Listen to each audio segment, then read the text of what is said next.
Good morning, afternoon, and evening, wherever you are, and welcome to NerdTube. We are talking Picard, Star Trek Picard, that is, Season 2, Episode 4, Watcher. I am with my usual co-host, Bobby Black. How you doing, mate? Hanging in there, just finishing dinner. Good. I'm glad your belly is full, mate, because we have a bit. This episode was about finding the Watcher, so to speak. And initially, a lot of us thought that during the course of this episode, we thought it might have been Guinan, played by a different actress in this episode. And I think probably that was the right thing to do, come to think of it. I don't have an issue with that. I do. Oh, I have a tag on me. I don't have an issue with that. I do, however, have an issue with some things in this episode that we'll get into in a little bit. No problem. This was also the search for Rios. He had to search for Spock. We had to search for Rios, and we had a nice little sort of Easter egg callback to Star Trek 4: The Voyage Home, when our two lovely ladies are on the bus. So this was definitely an unusual episode. We were jumping between different characters. We had obviously Picard with Guinan trying to find the Watcher. We had Raffi and Seven trying to find Rios. We had Rios in detention as well, and we had Jurati. I don't want to call her Blondie this time. With the Ball Queen, Jurati, yeah, with the Ball Queen. So we were jumping between all these different people. It was interesting because they all had to deal with different things in order to rectify the timeline. One thing couldn't be more paramount than the other, even though they were all of importance. Getting Rios back was obviously extremely important, but at the same time, finding the Watcher was equally important as well. So you said you had some issues with this episode. What may that be, my son? The fact that Guinan does not remember Picard from season, what is it? Times Yeah, I remember. Season 6. Maybe they'll explain it away later, but there is no recollection of even when he said his name and Guinan, there was no recollection of a Picard. And Picard, let's be real, he doesn't look that much different than he did back then. So, and I'm pretty sure Guinan and Picard met in that time, because she technically already met him. Yeah, was it during the Wild West days or some shit like that? It was 1893. Yeah. I think I might be wrong. Yeah, or that year, but yeah. But it was old timey. She was wearing the old Southern Belle dress and everything like that, and big freaking huge plot hole there that I'm sorry, I can't. With this, I can't forgive it. I'm not saying the show is garbage because of it, but I'm just saying this is a pretty big and significant plot hole from a pretty big and significant part of these two characters' history that anyone with any knowledge of Trek probably would be like, wait a minute, didn't Guinan and Picard already meet in the past, prior to? So, I could see where it's she was playing dumb until he said his name, until he said her name or his name or something like that. I just can't forgive this part. This is definitely a big knock in the continuity column for Picard. See, this does bug me because Whoopi Goldberg, who's a part of this, Patrick Stewart, who's a part of this, they were in that episode. I know Whoopi Goldberg wasn't playing young Guinan in this episode, but she would have definitely been able to remember the handful of bits and bobs she was in Star Trek more than maybe Patrick Stewart would. And this particular scene, they would have remembered for sure. The scene we were both referring to from TNG, where Patrick Stewart, Jean-Luc Picard met her during in the past, in the Wild West era, in the late 1800s. So yes, I was also thinking that, and I'm very upset regarding that. It does bug me. What the fuck, it's just what the fuck are they thinking? And Yeah, I mean, that's what I'm saying. Like, this is I hate to be like a stickler about it, but I'm like, this is basically like, you know, I don't even know. I was gonna put it in MCU terms about like Captain America and like Captain America not remembering or something like I don't know, like meeting or no, like Howard Stark, like Tony meeting Howard Stark again in like the 90s or whatever, and then like obviously 1990 because he was dead by 1991, but then not remembering he met that same Tony Stark back in the 70s. And I get it, like I don't know, and actually there's even more to it than that. So that's a bad comparison, but still you get what I'm saying. Like it's just it eats at me.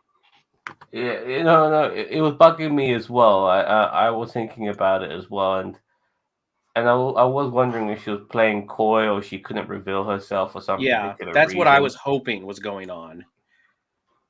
And so, I was deeply disappointed by that as well, Bobby. So, yeah, but playing past that, were you okay with a different actress Oh yeah, playing? that was fine. I didn't mind that. I actually liked the actress who played her. I mean, she did a great job. But I mean, we said that either they would have to, if younger Guinan was involved, which we figured she would. She would have to be.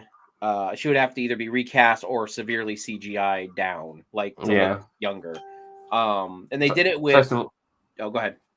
First of all, I just want to quickly mention what Daniel Vance is here. He's been typing away frantically. Happy birthday, William Shatner and James D. Kirk, both born on March 22nd, 1931 and 2022, 31, respectively. Very good. The future isn't unfolding correctly, so at present, Picard doesn't go back to meet Guinan. That's a good point. That is a good point. I didn't think about that. So technically, she wouldn't have met Picard because the current future Picard is Nazi Picard. So he wouldn't have gone back in time to meet her. Yeah. Okay. Okay. I'll give. Okay. So I will rescind my. Yeah, it's a very good point. Actually, I hate to say it, it's a superb point. But then I'm thinking of like Biff from Back to the Future. Yeah, because he goes back in time. Yeah, he changes the present, and if that means the future would be different, and he wouldn't have gone back in time to send the almanac in the first place, if you know what I mean. Yep. So if we're going back to the future rules here, this is a Back to the Future director. Well, Back to the Future person director. Leah Thompson directed this episode as well. I think so. I think I saw her name on the opening credits as directing. And we're still on the Road Not Taken, which is what I think that's what this timeline is called, the Road Not Taken. So, I mean, I get your point, Daniel Vance. It is a very good point, and I rescind half of my criticism. But still, I'm still kind of. Yeah, he makes a very good point. But like I said, if we go back to the future rules, then like I said, Biff would have gone back in time, changed the present, being able to go in that time loop of going back. Anyways, Zam, you're breaking up really bad. I don't know if it's on your end or my end. Hold on. I think it's on your end because I'm watching the stream on the thing, and you're really breaking up on there too. So you're back. Yeah. Hold on. Hold on. Turn off all your porn sites, Sam. Come on, man. We talked about this. How's that? Any better? Yeah, you're good right now. But there was a good 30 seconds where or like 15 seconds where you were just gappy robot voice. Fair enough. I do apologize. Anyway, we shall continue. Yep. So we have that moment in the bus where you hear that famous song played by that punk rocker, and I think that's the same guy, isn't it? I The think it is. actor. I didn't have a chance to look it up and see if it was, but It looks like him. It definitely looks like him, and we are talking a good. Well, this was not that was 1986, and this is 2024, so it's almost 40 years later. so, so he looks good for his age. I'll give him that, you know. And nevertheless, he's like blasting these tunes and stuff like that. You know, Seven gets pissed off, tells them to shut it off, and instead of giving them the finger, he switches it off. Probably getting flashbacks. And by the way, he's in Los Angeles this time. Last time they were in San Francisco, so he's in a different city too. Mhm. Did that scene Close, make you but happy? not exactly. We're both in California. Yeah, close. Boosting communications through the Midas array. Green light means go, red light means stop, yellow means like yeah. Yeah, was that from Starman? I love that movie. It's a great film, by the way. Yeah. Okay. Yeah. I do that, by the way. So yeah. But then again, you know, as I've become older, you know, I don't take as many chances like I once did.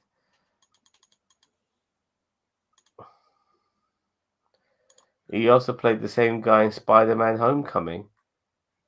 Was he in Spider-Man: Homecoming? Who is he supposed to? I don't even remember who's supposed to be in that. It is the same guy. Yeah, you gotta tell me who's he playing in Spider-Man: Homecoming. Fine. So they like, you know, as somebody who is not an American but has experienced some of the nastiness of your country as an ethnic minority, I kind of was feeling this episode a little bit. You know, I knew Rios was in deep shit the moment he had no way of proving that he was an American citizen. Yeah. And he's also Hispanic and stuff like that.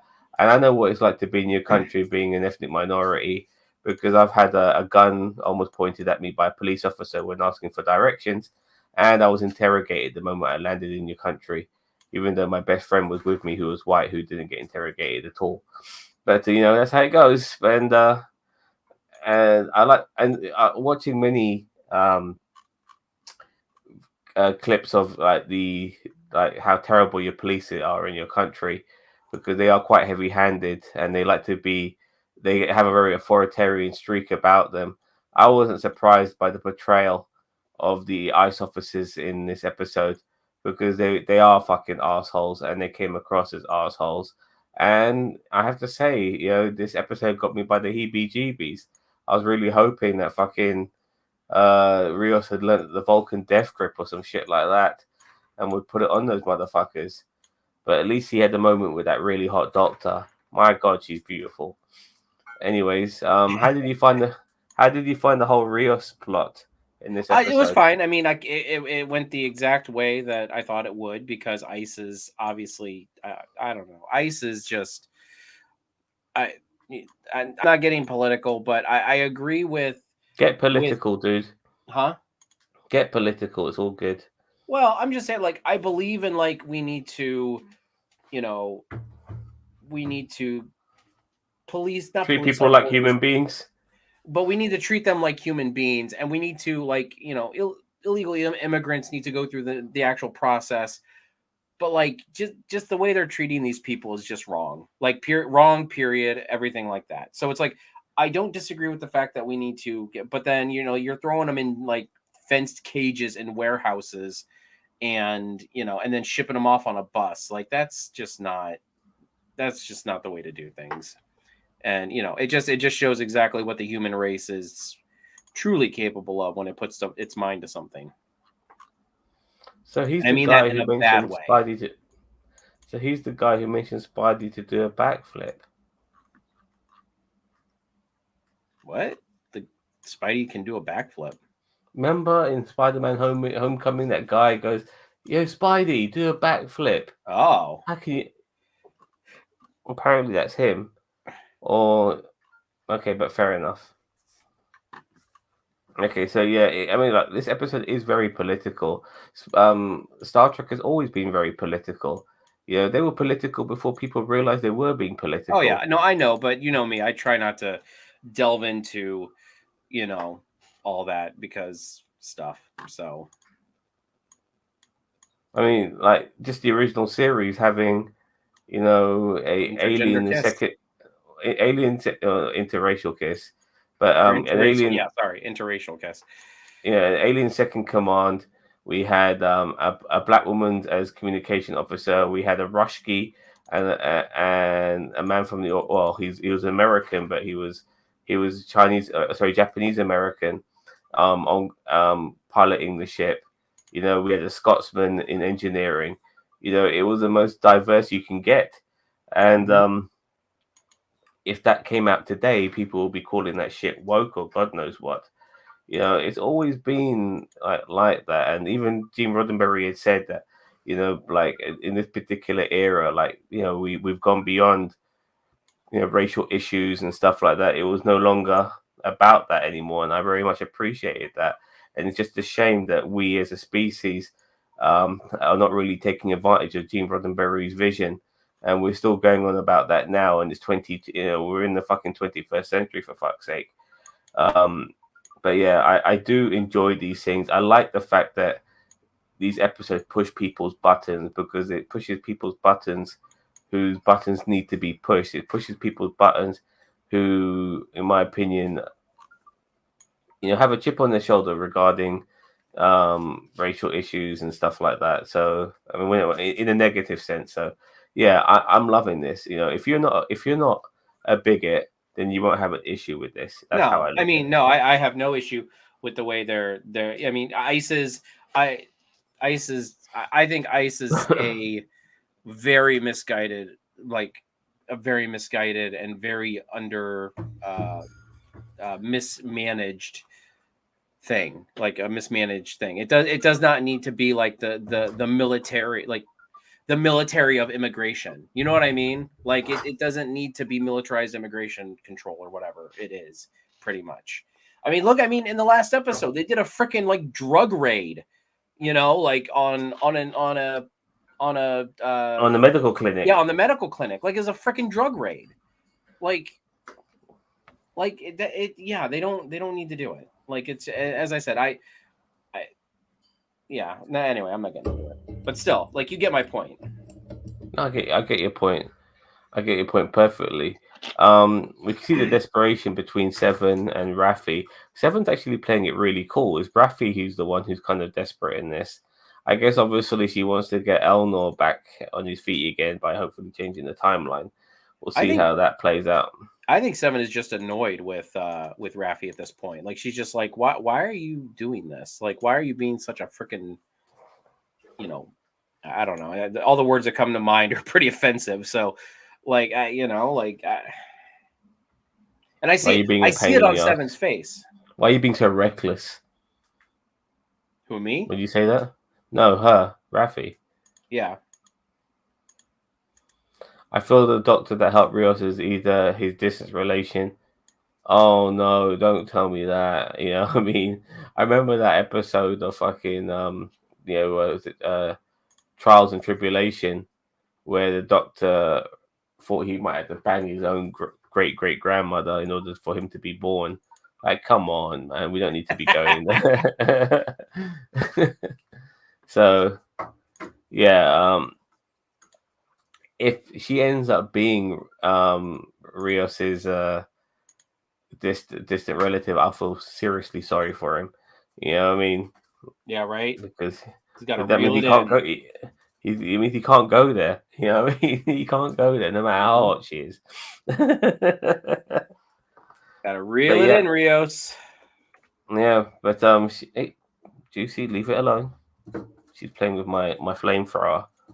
This is my flamethrower. Oh, that, okay. The Zam Thrower 2000. Yes, so yeah, I don't want to play with that. But yeah, so he's actually now on a bus, and he's now going somewhere. Like, apparently he'll be lost forever. I mean, that's how they're portrayed. Oh God, you know what I mean? Yeah.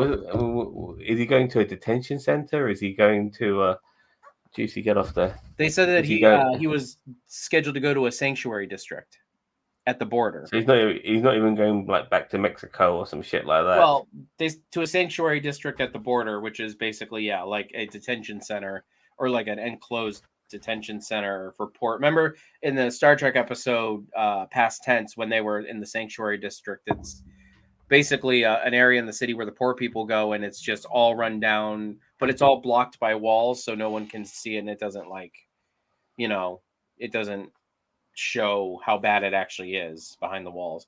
Kind of like Arkham City. Like if you think about it, Arkham City was kind of that whole thing, like where they just they're just like, well, all of you are prisoners, and we're gonna put you on this one island, put a bunch of walls up, and whatever happens. You guys are just stuck in there. So it's Sanctuary District actually sounds a lot like Arkham City. Also, yeah, it's Escape from New York as well. If you've seen that movie, yep, yep, that sort of vibe too as well. So yeah, okay, fair enough. So we now have like a battle of wits between the Borg Queen and Jurati, which was interesting. Jurati kind of reminds me of Tilly every time I see her. She's got very eccentricness about old Tilly, by the way, or young Tilly, however you want to look at it. And she's also working alongside Raffi and Seven, who are on the move, and they do at this particular point. Raffi and Seven have stolen a police vehicle. The amount of times Seven was going like this and then like this, really turning that fucking wheel. Driving that antique, as she was saying.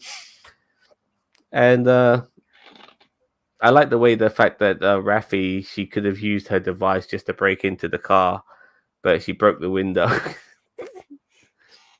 Yeah, why would you ever want to break a fucking window? You could putting glass everywhere, for fuck's sake. But all right, fair enough. They broke the window. Yeah, right. And then we obviously have our chase and stuff like that. And I was known to Fury chase through New York or through Washington D.C. No, I guess not. There was no machine gun in the car, and there was no bulletproof windows either. Yeah. But I did know that they were going to get transported. But I think that was kind of played on them being transported because they weren't going to like keep that as a secret. They knew they had to do that in the first place. So I really think Jurati is the queen we saw at the beginning. The helmet was there for a reason. Well, yeah. I mean, it could be. I mean, that's a very. I mean, with the way they're playing this out over the past 4 episodes, that is a very good possibility. I don't doubt it, Daniel Vance, that it could be her. I don't know if. So does that mean that possibly Girardi stays behind in the past and then she becomes the queen in that time frame, and then is the queen all the way up through till Picard, or does that mean she time travels? Like that ship was time traveling to the future as the queen. You know what I mean? Like, yeah, exactly. Like they needed to create some sort of paradox in order to make. I mean, like she had to do what she had to do in order for everything else to happen. But at the same time, Daniel, we do have Q. I was about to say, and where does Q fit into all this? Yeah. And it seems a bit weird regarding Q because his powers, like they're kind of like fucking up on him. Yeah, and another thing regarding Q, if he let's just say for argument's sake he lost his finger and thumbs and he wasn't able to snap his fingers, then does his powers not work? No, I think he just does that to to do it. Like I think he just does that just. But honestly, that bugs me a lot. I think the fact that he has to snap his fingers pisses me off. But keep in mind, he also in TNG episodes, he's made things happen and he hasn't snapped his fingers. Yeah, I guess he doesn't snap his fingers every time. Like if he's like standing there talking to somebody and he does, and he wants something. But like there are times where he's just standing there talking, and then all of a sudden, like the Q flash will happen and somebody shows up or whatever. He doesn't have to snap his finger every single time he does the Q power. All right, fair enough. So he is like this scene kind of reminded me a little bit of I think it was Matrix Reloaded, where they see that French guy who's talking about the girl eating cake and how it's gonna make her all aroused and stuff. But this time, this girl's reading a book and he's narrating it, and he's trying to get a like a reaction from her by snapping her fingers. But in this case, I think she laughs, and he's kind of perplexed by it. So, what do you think that's all about? I don't know. I mean, I just, as I said, I just hope it's not like a, oh, Q is dying thing. Now, if there's an outside force, like you said, your theory, like where the Borg was trying to assimilate him, I mean, I Just guess the Qs in general, in my opinion. Hmm? Just the Qs in general. Yeah, like they're just trying to assimilate the find a way to assimilate the Q collective or Q continuum. I mean, that's better than Q just being like, "Oh, I'm dying, Jean-Luc." It's like, really, like, and we talked about this last week or the week before. It's like this is a omnipotent God, like for more lack of a better term, an omnipotent God that like the life of a human is the blink of his eye, apparently, pretty much. And Pretty now much. he's now in Picard's lifetime, he's now dying. Like it's just like I really just don't believe it. Now, if there's an outside force that is messing with Q stuff, like yeah, let's say the Q, or let's say the Borg are trying to assimilate the Q continuum somehow, and they happen to find some way in there to assimilate or try to assimilate it. But I mean, the Borg couldn't even assimilate species 8472. So I can't see them going from not being able to assimilate 8472 to being able to possibly assimilate the Q continuum, in the span of what, 20 years it's been since Q was on Voyager? Longer, I think. Well, since season 4 of Voyager, when the Borg tried to assimilate species 8472, and on top of that, the Borg were basically raffle stomped by Janeway at the end of Voyager. Like they have said that the Borg never truly recovered from what future Janeway did at the end of Endgame, the episode Endgame. So I don't know. I'm interested to find out what's going on, but really, I mean, the thing that bugs me the most is that Guinan thing. But I mean, I guess I don't have much of a leg to stand on anymore because of Daniel Vance. Thanks a lot, Daniel Vance. Jeez. When we encounter Q, the woman is reading The Pallid Sun. The Pallid Boy becomes the leader of the 12 Monkeys. Are we talking 12 Monkeys, the same movie Terry Gilliam directed, the film with Bruce Willis and Brad Pitt? Are we talking that 12 Monkeys? Because that movie is how I predict time travel to be. That you can't change time. It was meant to be. Have you seen 12 Monkeys? No, I've heard of it, but I've never watched it. But it does sound like The Time Traveler's Wife, where it's like, if anything was going to happen, it would have happened. Like, if one day if I wrote a note to stab me in the back, while doing this podcast, and I wrote a note to my future self to do it, if it was going to happen, it would happen. Like, because we're on a time stream. Like the kind of like the sacred timeline, It's just like in just to go on a tangent here, young Bruce Willis, he sees himself as a kid dying in an airport when he's about to go on holiday, and then cut to the end of 12 Monkeys. Bruce Willis is in the airport trying to stop this virus from going out, and but whilst trying to do that, the police shoot him because they think he's a terrorist. And then he sees his younger self looking at him, so it's just a time loop. He was never able to change time. He went back in time to change time because this virus in 12 Monkeys is basically killing off all the humans. Only animals are able to live. Well, I spoiled it for him anyway, by the way, so unfortunately, but yeah, it's a good movie. Terry Gilliam, the American Monty Python. So yeah. Anyways, back to this show. So we get Picard with Guinan now. We'll talk about that for a little bit. We have a new actress playing Guinan. I think this was the best way forward. And talking of forward, we're at 10 forward. Wah, wah, wah, wah. Another Nice fucking segue. another Easter egg. Another Easter egg there. Was 10 forward named after this bar?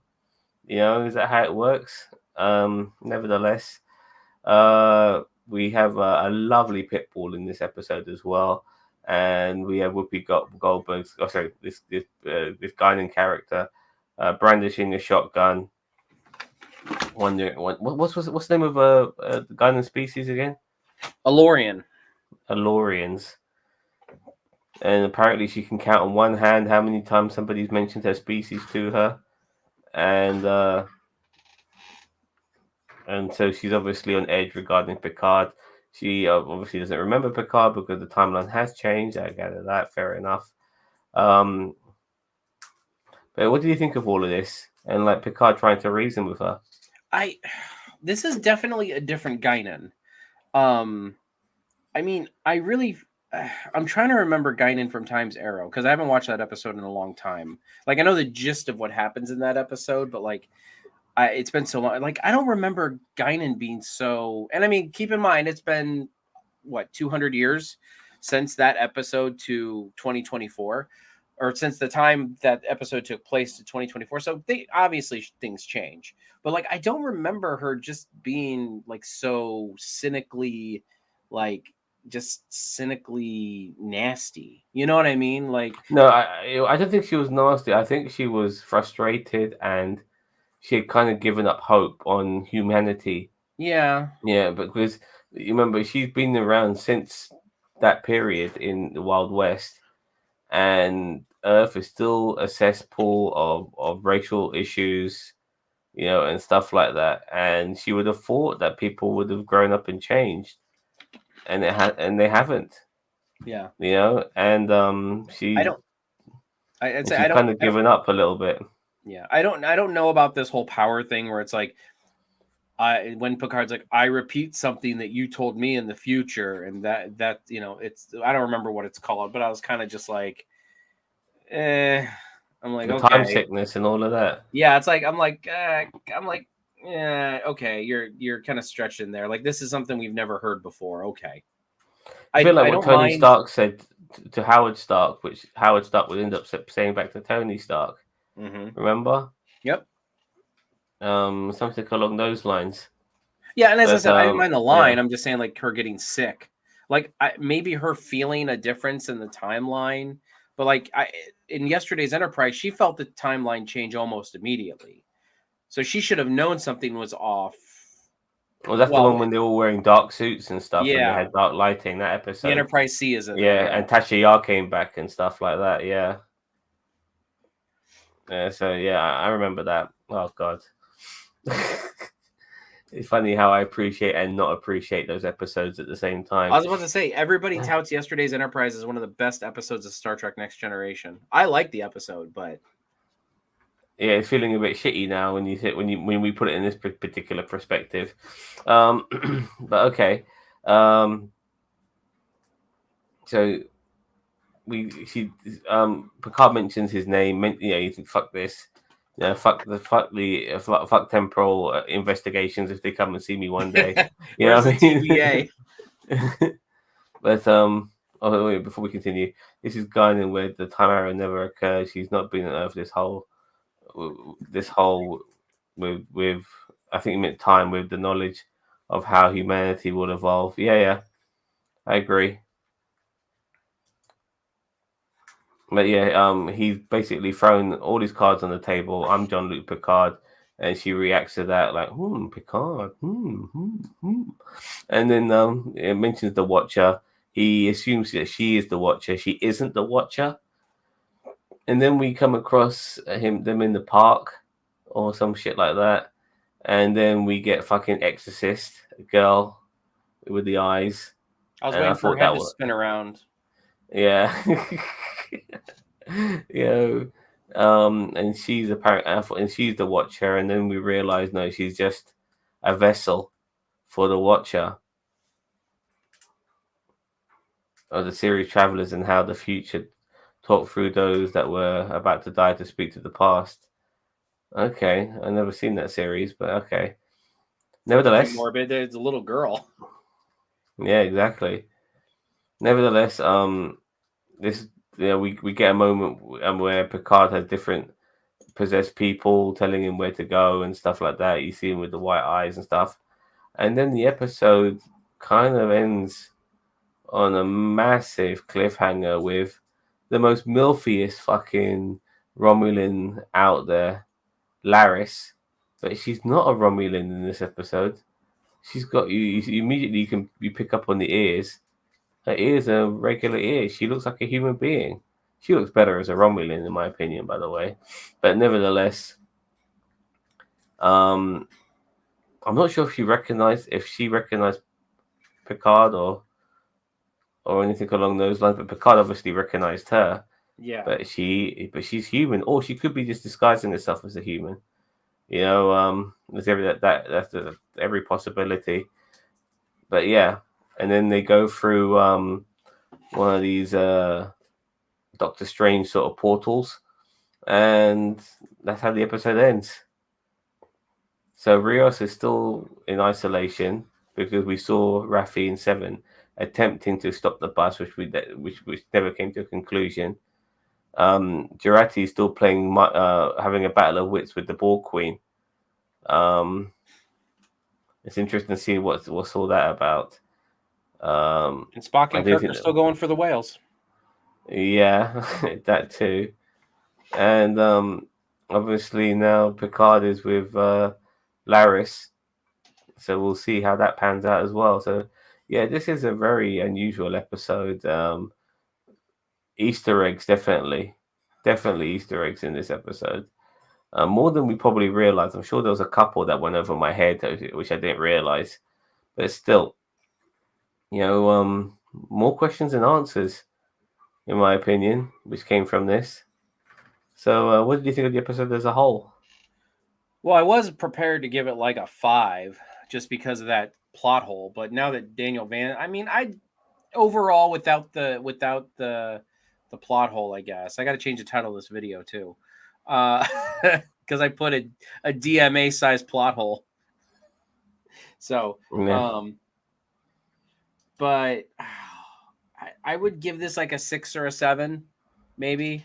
I wasn't feeling this whole episode really. I'm not saying it was bad. It wasn't bad. I just last episode I felt was better, and definitely the 2 episodes before that were much better. So I'm probably gonna set on a 6. This was kind of like this was kind of like a filler episode. I felt like, the whole, I don't know, the whole Guinan and Picard thing and all, and I don't know. So it progressed the story well enough to not be what? Oh, I feel like we're gonna see the return of Elnor soon. Maybe. That's my thing about Romulan. Laris. Yeah. There's a Romulan connection. Yeah, but I don't want it to be like Laris is like has been this person the whole time. Like, you know what I mean? Like, do Romulans have the power of possession? No. Yeah, I know like maybe a Vulcan could possibly have, but that's another level. Oh, that's another level. Like that's another the level. only thing that a Vulcan can do is put their Katra in somebody else. You have to make physical contact. That almost sounded wrong. But yeah, it's Katra, not a Kama Sutra. Yeah. But I don't want Laris to be this like ancient watcher being, and she's been that way the whole time.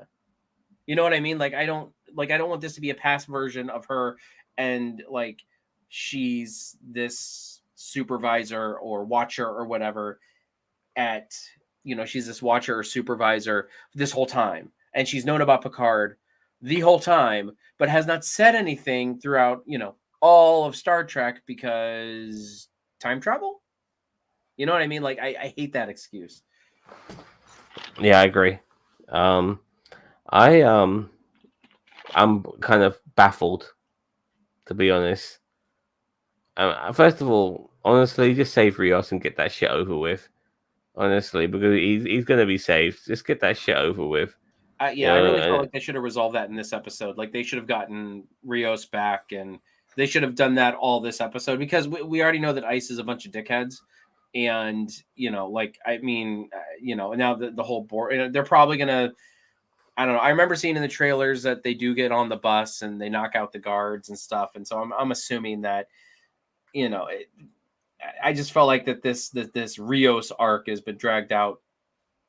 It should have been resolved this episode, and then they should have gotten back to the main part of the series right now, which is figuring out where the timey-wimey problem is, because we're not even addressing that yet. And well, look, I'm willing to stretch the Rios chase for this episode, but I want it resolved next episode for sure. Now that Laris is in the mix, I want them early in episode 5 to nip that shit in the bud. Give those fucking Ice agents some wedgies and knock them out or whatever. I mean? Give them a taste of their own medicine and shove that fucking cattle prod right up their fucking ass. And move on from that. But that's all I care about. I would like to see maybe more Guinan as well in the future. That'll be interesting as well. The way she brought up the Watcher as well, like if you lie about to the Watcher, she'll eat your eyelids. Like what the fuck? Yeah, right. Like, what the hell? Like Jesus. I'm Christ. like, are we getting a Nausicaan? Like what is this Watcher? That was absolutely bizarre. So, where do you think she's taken Picard? Probably to her ship. I mean, I'm just assuming to her ship, or at least maybe someplace private. Like maybe she owns like real estate on Earth, and then she just didn't want him to know where it was on Earth. So she met him there and then transported him there. No, but we've seen how transporters work. This was more like a portal than a transporter. Yeah, I mean, so that's why I'm wondering where the fuck he's gone. Mm-hmm. He's gone to as well. It would be nice to see the gang back together again. I don't know how much of this Jurati and Ball Queen chess match I can handle. At this moment in time, it doesn't seem to be as clever or as witty as maybe the writers assumed it would be. It just seems like, okay, well, look, I have a little bit of a problem here. I'm just going to use the Ball Queen just for a bit, just to get us out of this problem, and then I'll leave the Ball Queen hanging again until I need her next time. Yeah, that's how it seems, as well. But I haven't marked this. I will give this episode a 7 out of 10. I didn't think it was too bad, actually. It had lots of different story arcs. It was good to see Guinan in any capacity. 7 out of 10 for me. I didn't mind this episode. I thought it was all right. It would have got a lower mark until Daniel Vance saved it with the time dilation thing. So, yeah, very good. Daniel Vance is approved. He does not approve of my 6 out of 10, though, I bet. So, yeah, it was all right. So, yeah, it's a shame there's no other Star Trek to talk about. Well, Discovery is finished, but in a way, I'm kind of glad about that, to tell you the truth. No, that story arc was well overdue to be done. I liked it. Don't get me wrong. I really liked. On our channel page right now, if you go to our About page, we have, or our community page, our community tab, we have a voting poll up about what you've thought of Star Trek Discovery Season 4 as a whole. So you can rank it 5, 4, 3, 2, 1 stars. So some people have already ranked it. I encourage you, if you're watching, to go and rank it right now. Go to the community tab. I ranked it. You want to know why I ranked it? What? I gave it 3 stars. We do have Halo though, which that was Ginger Greek. He's on that one at the moment. He obviously fellatioed a few people to get that first episode, so you can thank him for that. He said he wasn't going to do spoilers, but he ended up doing a few spoilers regarding Halo. Have you seen the trailer for Halo by any chance? Part of it. I've never played Halo. I don't really care about Halo. Well, look, I've played Halo, and my issue with the series is the setting. If you've played the games or you've seen the games, they're set on these very beautiful tropical looking planets with a lot of lushness and greenery and forests and stuff like that. This series of Halo is on a desert planet. It's like, come on. Utah wing. I'm just thinking to myself, come on, like, look, the show could be good, but give us the greenery of Halo. Give us the jungles and the forests and the lushness and the paradise-looking worlds that Halo is supposed to be set on. Not a fucking desert. Like, Jesus Christ. Oh, that was my issue with Halo from the trailer. But hopefully the show will be a bit better. I've been asked by Daniel Vance to start watching Severance. I might do that. There's a couple of shows I want to get into. There's another show called Dodgem. One of my customers was an actor in my cab, and he told me he's doing a show called Dodgem with Alex Kingston, funnily enough, who plays Black Canary's mum in the Arrow show. And yeah, I might do that. I might do that as well. An actor told me to watch the preview show. He subscribed to our channel. I thought, okay, fine, fuck it, why not? So I might do that too. But yeah, there's more to come from us. Wrestling wise, I don't think we're doing anything until the WrestleMania weekend. Is that correct? Yeah. I mean, when's WrestleMania weekend? Is that next weekend? I think WrestleMania itself is on April the 3rd. Let me just double check. Second and well, if it's 2 nights, it would be the 2nd and the 3rd. So yeah, 2nd and 3rd. Sunday. Yeah. So yeah. We'll probably wrestling wise, we're not going to do anything. I think we will try and squeeze in a fan reaction or two if we can get a chance. Need something to be handed to us. If people have any suggestions, Daniel Vance, if you have any suggestions of a fan film. If not, I'm sure I can find something that we'll just eat up. For sure. And then we'll happily react to that too. I got really pissed off with Uncharted 2. Uncharted 2 is a good game, but that final boss fight, I fucking hate it. I fucking hate that final boss fight. It's just so awful. You know what I mean? I must have replayed that final boss fight about 5 or 6 times. I noticed you played like for what, 6 hours or something like that? I spent about an hour on that final boss fight, and I couldn't kill him. And I got this on. I don't remember it being that hard when I played it. I'm trying to remember it. It's like you need a moment for that sap to respawn again in certain spots, and he's always chasing you and stuff. So you need have a good gap between you and him before, and it was just so frustrating. I was like, I wanted to smash my head against the fucking floor. PS5, yeah. I was playing it on the PS5, Bandit. I was playing it on the PS5, and it was just pissing me off so much. I might have to put it on Explorer mode in order to complete it. But it's on easy right now, and I couldn't fucking complete it. And easy is pretty difficult. Yeah, I played it for 5 hours yesterday. I think I was getting really fatigued as well, but I've almost completed the game. But when I do complete it, which I will, I won't complete Uncharted 2, the last tail end of it, online, because there's only like maybe 10 minutes of gameplay left. But then I'll straight be Uncharted 3. I say, why not just finish it up online and then go straight into 3 once you're done? I'm just worried about how long it'll take me to finish Uncharted 2. That final boss fight took me an hour, and I still didn't finish it, and the fatigue got to me. So, okay.